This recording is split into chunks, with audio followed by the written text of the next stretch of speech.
काली खांसी एक ऐसी बीमारी है जो हमें खांसते खांसते परेशान कर देती है। ऐसे में आपको जानना जरूरी है कि आखिर काली खांसी है क्या।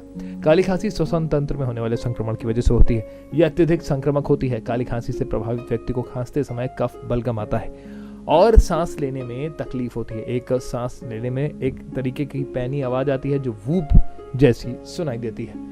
ऐसे में आपके लिए घरेलू उपचार क्या है, हम आपको बताते हैं। लहसुन काली खांसी से लड़ने के लिए एक प्राकृतिक एंटीबायोटिक के रूप में काम करता है जो पर्ट्यूसिस बैक्टीरिया के संक्रमण को रोकता है। कटा हुआ लहसुन उबालते पानी के एक बर्तन में डाल लें और इसे क्या करना है, फिर आपको अपने सिर को एक तौलिए से ढक लेना है और वाष्प सांस के माध्यम से अंदर लेना है।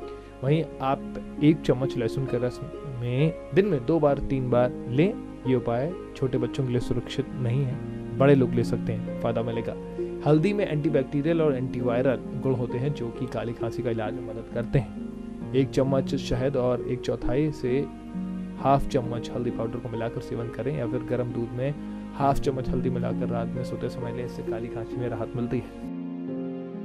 चिल्ड्रन हेल्थ डेस्क की रिपोर्ट।